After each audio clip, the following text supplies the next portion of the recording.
bird on a tree. I'm just sitting here. I got time, it's clear to see. From up here, the world seems small. We can sit together. It's so beautiful. Bueno, nuevamente buenas noches. Les invito al libro de Miqueas, uno de los profetas menores. Este libro fue escrito alrededor del siglo VIII antes de Cristo. Los profetas menores, ¿por qué se llaman menores? No es que sean menos importantes que los otros, que los mayores. Se llaman así por la extensión de sus libros. Son corticos en general. Algunos tienen hasta a veces 10, 11, 12 capítulos, hasta 14 a veces, pero no son muy extensos la mayoría, son corticos. Por eso se les llama profetas menores, no porque sean menos importantes que los mayores. Miqueas 5. Miqueas es contemporáneo también del profeta Isaías, porque parece que era más joven, pero tuvo su ministerio también en la misma época de Isaías. Como les decía, 8 siglos antes de Cristo. Y vamos a ver lo que escribió aquí en el capítulo 5, versículo 2. Dice: pero tú, Belén Efrata, pequeña para estar entre las familias de Judá, de ti me saldrá el que será Señor en Israel, y sus salidas son desde el principio, desde los días de la eternidad. Pero los dejará hasta el tiempo que dé a luz la que ha de dar a luz, y el resto de sus hermanos se volverá con los hijos de Israel. Y él estará y apacentará con poder de Jehová, con grandeza del nombre de Jehová su Dios, y morarán seguros, porque ahora será engrandecido hasta los fines de la tierra. Es una profecía mesiánica. Está anunciando al Señor Jesús 8 siglos antes. Y aclara que es Belén Efrata, porque había otra población llamada Belén en el norte, en la tribu de Zabulón, que posteriormente fue parte de Galilea, el territorio donde Jesús ejerció la mayor parte de su ministerio. Entonces le llama Efrata. ¿Qué significa Belén? Belén significa casa del pan. ¿Quién es el pan de vida? Cristo es el pan de vida. De Belén salía la mayoría de corderos y ovejitas que se sacrificaban en el templo, porque Belén queda a pocos kilómetros de Jerusalén. De ahí salían. De ahí nació el Cordero de Dios, Cordero sin mancha. Recordemos que para ser sacrificados los animalitos no podían tener defectos ni manchas. Mancha se refiere a defecto, ¿no? Cuando dice mancha se refiere a eso. Y ahí nació el Cordero de Dios para el sacrificio perfecto. Efrata. Efrata significa fructífero o fructífera. Y era un distrito ahí de la región de Judea, cerca de Jerusalén. Pero Belén era tan pequeñita que es que ni siquiera enviaba soldados cuando levantaban un ejército para defender a Israel. Ni siquiera enviaba soldados, era tan pequeñita que ni siquiera había cómo mandar los soldados que cada población enviaba. Usualmente enviaban más o menos 100 soldados. Belén no tenía ni para mandar los 100 soldados. Por eso la profecía dice: tú, pequeña para estar entre las familias de Judá. De ahí saldrá ¿quién? El que será Señor en Israel. Los invito ahora, mis hermanos, a mirar otro profeta. Isaías 9. Atrasito. Ese sí es uno de los libros proféticos de los más grandes. Ese es uno de los profetas mayores. También contemporáneo de Miqueas. Capítulo 9, versículo 6. Dice: porque un niño nos es nacido, hijo nos es dado, y el principado sobre su hombro. Y se llamará su nombre Admirable, Consejero, Dios fuerte, Padre eterno, Príncipe de paz. No dice ahí. lo dilatado de su imperio y la paz no tendrán límite, paz sin límites, sobre el trono de David y sobre su reino, disponiéndolo y confirmándolo en juicio y en justicia desde ahora y para siempre. El celo de Jehová de los ejércitos hará esto. Otra profecía mesiánica. Isaías hablando de Jesús también, por la misma época de Miqueas, 8 siglos antes. Hay versículos de Isaías que son exacticos a los de Miqueas. Entonces algunos dicen, no, es que o Isaías copió a Miqueas o Miqueas copió a Isaías. Mi opinión y la de muchos hermanos es simplemente el que les dio la revelación es el mismo. El Señor les dio a ambos la misma revelación. Todas las palabras a veces son idénticas o casi idénticas en ciertos versículos. Porque es el mismo autor. En realidad sabemos que ellos son escritores, pero el verdadero autor es el Espíritu Santo. Amén. Es Dios. Entonces también él, hablando 8 siglos antes de ese Mesías que vendría. Ahora sí los invito a Mateo 2, mis hermanos. Ese es el pasaje que vamos a leer hoy ya, completico, del que vamos a hablar hoy. Perdón, antes les voy a leer no lo busquen. No, es que este es para el final, disculpen. Ahora sí, Mateo 2. Aquí faltan dos pasajes proféticos más, pero los vamos a leer más adelante. Mateo 2. Aquí en mi Biblia, Reina Valera 60, pues hay un subtítulo que es hecho por el editor. Dice la visita de los magos, ¿no? De pronto en tu Biblia no aparezca ningún subtítulo. La visita de los magos. Me acuerdo un pastor que nos enseñaba sobre esto y decía, los reyes magos ni eran reyes, ni eran magos, ni eran tres. No eran reyes, la Biblia no dice que fueran reyes. No eran magos en el sentido actual. Gente que hace magia y cosas raras. No, era una palabra que se empleaba para personas que eran como sabias en ciertas materias y daban consejos, se les decía magos. Ni eran tres, porque la Biblia no dice que fueran tres. No dice cuántos son, en realidad cuántos eran, no lo dice. Algunos, como el doctor Vernon McGee, opina que podrían haber sido muchísimos, porque eso conmocionó la ciudad a la llegada de ellos. Pero pues tampoco es que sea la Biblia escrito así, que podría ser que eran muchos. Vamos a leer, cuando Jesús nació en Belén de Judea, ¿en dónde? En Belén de Judea. Esa es la misma Belén de Efrata, diferente a la Belén de Zabulón en el norte. Cuando nació el día del rey Herodes, vinieron del oriente a Jerusalén unos magos, diciendo, ¿dónde está el rey de los judíos que ha nacido? Porque su estrella hemos visto en el oriente y venimos a adorarle.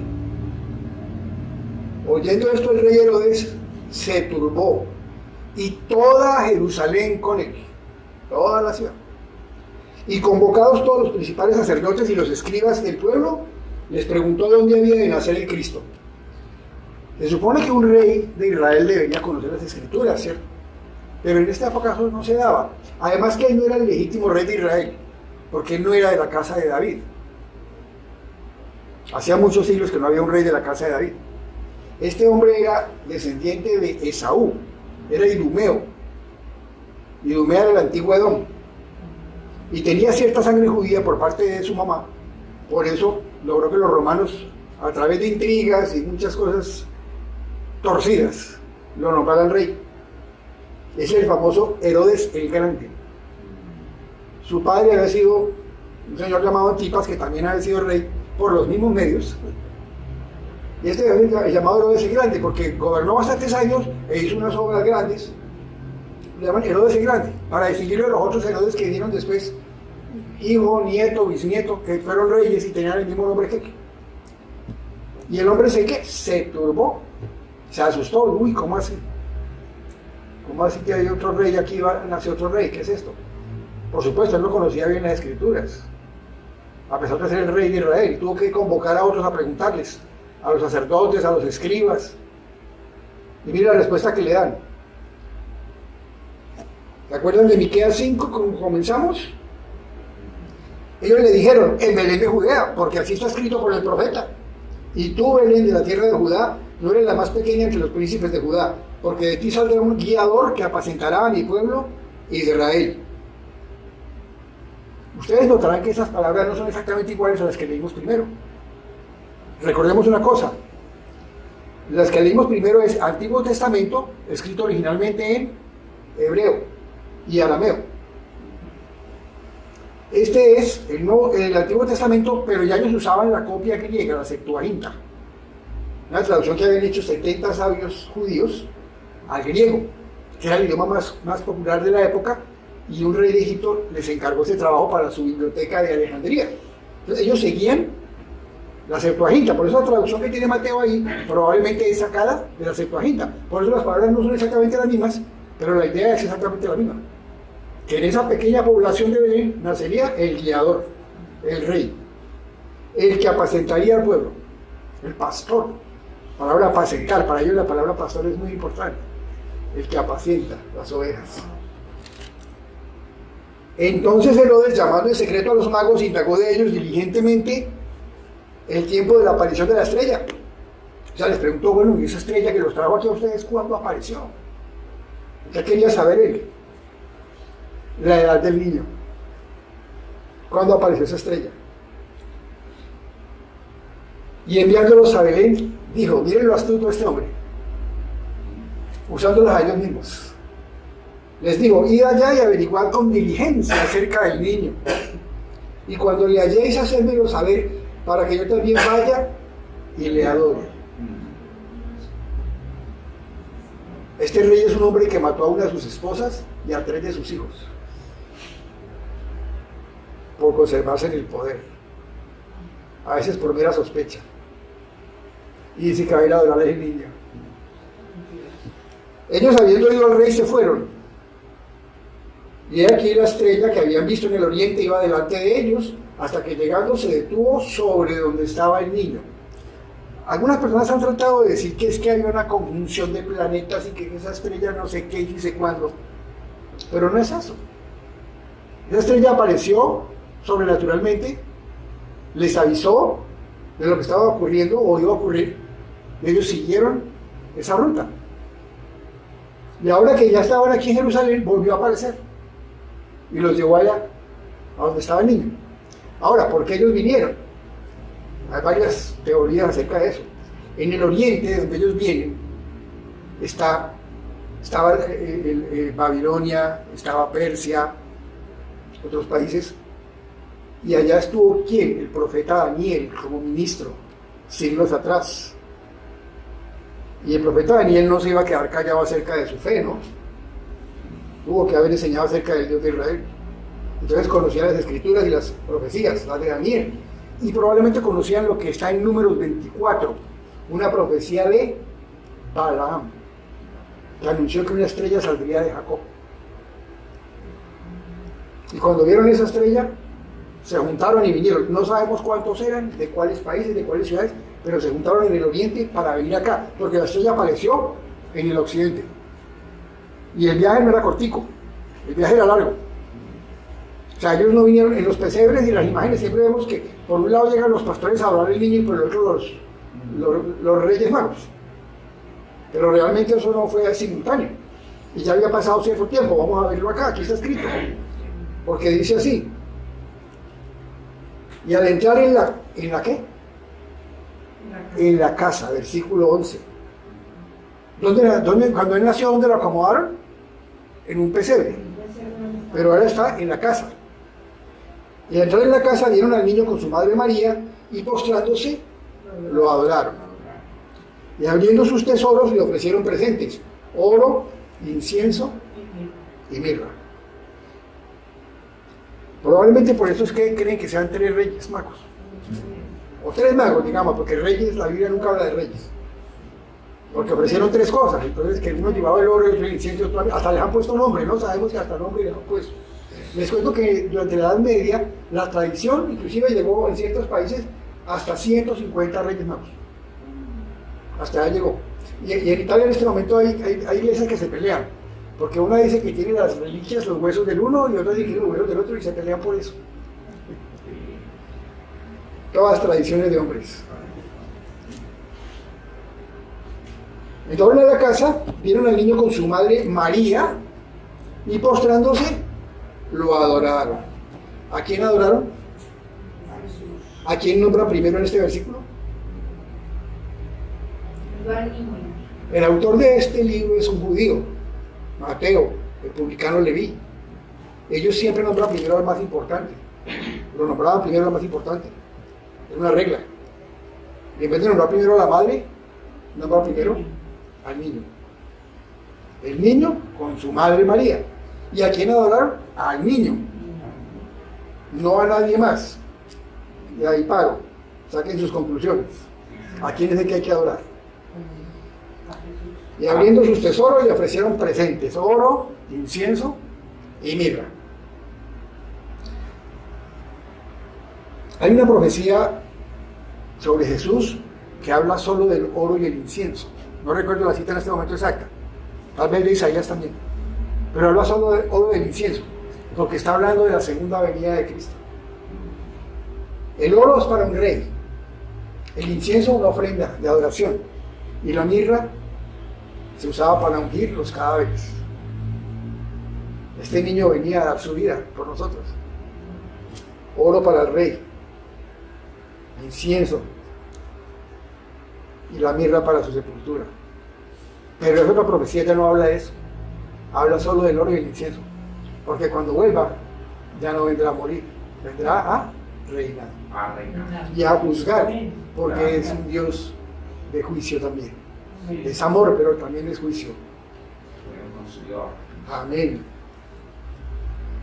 Pero siendo avisados por revelación en sueños que no volviesen a Herodes, regresaron a su tierra por otro camino. El Señor les mandó un ángel que les avisara en sueños, que no volvieran a donde Herodes, sino se fueran por otro ladito. Probablemente dieron un gran rodeo, tal vez por el sur, para regresar a su tierra, como si fueran hacia Egipto y luego al oriente. Después que partieron ellos, he aquí un ángel del Señor apareció en sueños a José y dijo: levántate y toma al niño y a su madre y huye a Egipto, y permanece allá hasta que yo te diga, porque acontecerá que Herodes buscará al niño para matarlo. Entonces, le avisó a los magos: váyanse por otro lado, y le avisó a José: llévate al niño. Y él, despertando, tomó de noche al niño y a su madre y se fue a Egipto, y estuvo allá hasta la muerte de Herodes, para que se cumpliese lo que dijo el Señor por medio del profeta cuando dijo: de Egipto llamé a mi hijo. Oseas 11, mis hermanos. 11:1, correcto. Es solo un versículo, si quieren, van a decir que lo busquen. Aquí está, lo pueden ver en la pantalla. Cuando Israel era muchacho, yo lo amé, y de Egipto llamé a mi hijo. Una profecía doble. Pues habla de la época en que los rescató de la esclavitud en Egipto, y habla de la vida de Jesús. Llevó a Egipto para protegerlo del rey y volvió y lo trajo. Y veamos cómo la vida de Jesús desde que nació ya estaba en peligro. Desde que nació, pendiente. La muerte sobre. El enemigo listo a eliminar a la descendiente de la simiente de la mujer, la promesa, el prometido. Y estuvo allá hasta la muerte de Herodes, versículo 15, en Egipto, para que se cumpliese lo que dijo el Señor por medio del profeta cuando dijo: de Egipto llamé a mi hijo. Acabamos de ver lo que dijo a través del profeta Oseas, también 8 siglos antes de Cristo, el profeta Oseas. Herodes entonces, cuando se vio burlado por los magos, se enojó mucho y mandó matar a todos los niños menores de 2 años que había en Belén y en todos sus alrededores, conforme al tiempo que había inquirido de los magos. Si vemos aquí otra razón por la cual sabemos que no era un bebecito pequeñito recién nacido. Él le había preguntado a los magos cuándo habían visto la estrella, calculó el tiempo y probablemente le aumentó un poquito más para estar seguro, hasta 2 años. A lo mejor tenía meses. ¿Por qué? Porque una mujer recién tenía a su hijo para viajar otra vez de regreso a Nazaret. Era un viaje azaroso de 9 días, en el lomo de burrito. Entonces probablemente se quedaron ahí un tiempito. Por eso dice que en la casa donde estaba. Y el viaje de ellos también fue largo. No sabemos cuánto duró el viaje de ellos viniendo desde allá siguiendo esa estrella. Pero ahí está. Conforme al tiempo que había adquirido de los magos, entonces mandó matar a todos los niños menores de 2 años. Y sabía que el niño tenía entre 1 día y 2 años. Ahora, parece que no eran tantos niños, Belén era pequeño. Pero hay una duda, ¿por qué? Por lo que viene. Entonces se cumplió lo que fue dicho por el profeta Jeremías cuando dijo: voz fue oída en Ramá, grande lamentación, lloro y gemido, Raquel que llora a sus hijos y no quiso ser consolada porque perecieron. Ramá queda arriba de Jerusalén y Belén queda abajo de Jerusalén. Algunos creen que de pronto él estableció un radio hacia alrededor de Jerusalén y dijo: todos son niños de esos pueblitos así, mátenlos. Pero aparte de eso, ¿quién era Raquel?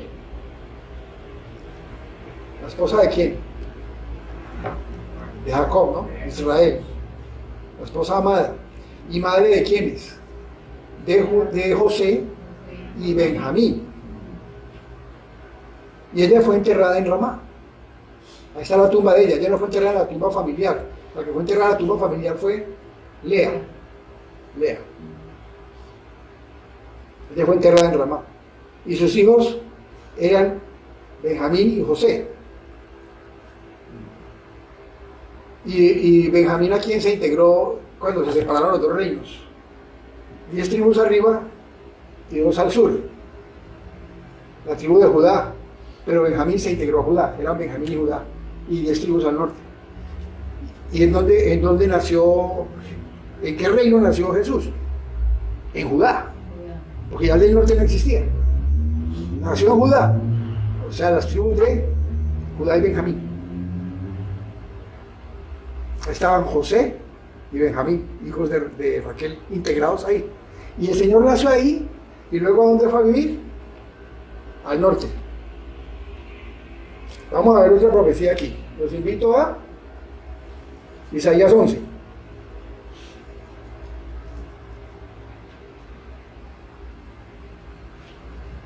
Pero me faltó anotar otra profecía aquí que dice: ¿tienes que ir? No, ahorita no. No, todavía no. Si tienes que ir, pues ve y vuelve cuando quieras. Sabes que esa es tu casa.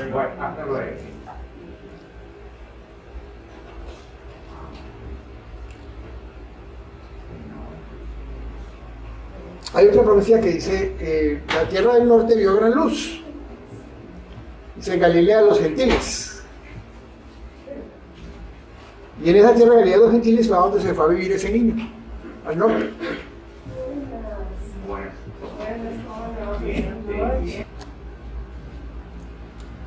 Pero después de muerto Herodes, he aquí un ángel del Señor apareció en sueños a José en Egipto, diciendo: levántate, toma al niño y a su madre y vete a tierra de Israel, porque han muerto los que procuraban la muerte del niño. Entonces él se levantó, tomó al niño y a su madre y vino a tierra de Israel. Pero oyendo que Arquelao reinaba en Judea en lugar de Herodes, su padre, tuvo temor de ir allá. Arquelao era igual de sanguinario que el papá. Igualito. Pero avisado por revelación en sueños, se fue a la región de Galilea, al norte. ¿Para qué? Y vino y habitó en la ciudad que se llama Nazaret. Pues este es el para qué. Para que se cumpliese lo que fue dicho por los profetas, que había de ser llamado Nazareno. La palabra Neser es la raíz de esta palabra Nazareno. El vástago de Isaí, descendiente de Isaí, ese que sería el rey de Israel. Ahora, rey no reconocido, ¿no? Vino y no lo reconocieron, como nación no lo reconocieron, pero lo reconocerán un día. Lo van a reconocer un día. En el momento que nació Jesús, se cumplieron más o menos 300 profecías que había acerca de él. Lo que pasa es que nosotros, hoy que tenemos ya el Nuevo Testamento, miramos atrás y podemos ver todo eso. Los profetas, la gente de la época de los distintos profetas y de la época de Jesús, les quedaba difícil ver todo, pero había algunos, los que estudiaban juiciosamente las Escrituras y de verdad tenían su fe puesta en el Señor como debía ser. Ellos juntaban el cuadrito y reconocían a Jesús. Por eso mucha gente lo aceptó, porque realmente lo reconocían, se daban cuenta. Y el Señor les dijo, después de su resurrección, a unos se le aparecieron los discípulos y les dijo, todas las Escrituras hablaban de mí, y les explicó por las Escrituras cómo todas las Escrituras hablaban de él, porque es que el centro de la Biblia es ¿quién? Cristo. Desde Apocalipsis, desde Génesis hasta Apocalipsis, todos hablan de Cristo. Por eso, mis hermanos, si a ti te predican de la Biblia supuestamente, pero no te hablan de Cristo, estás en el lugar equivocado, porque el centro de la Biblia es Jesucristo. Vamos a orar. Padre, te damos gracias, Señor, por tu palabra. Te damos gracias porque nos has dado la posibilidad a nosotros de tener la Biblia completa, Señor, de ver ese maravilloso plan que tenías desde el comienzo, Señor. Desde antes de la fundación del mundo, Señor, ya tenías un propósito para nosotros, para esta humanidad, Padre. Te damos gracias por eso, Señor, y te pedimos que nos des la disciplina, el deseo de estudiar en tu palabra, Señor, de profundizar más, para conocer más, para poderlo aplicar en nuestras vidas y también poder enseñárselos a otros para que también lo apliquen y tengan vida eterna, tengan perdón de pecados, Señor, y tengan el gozo que solamente tú sabes dar. En nombre de Jesús oramos y por sus méritos. Amén. Amén. Amén.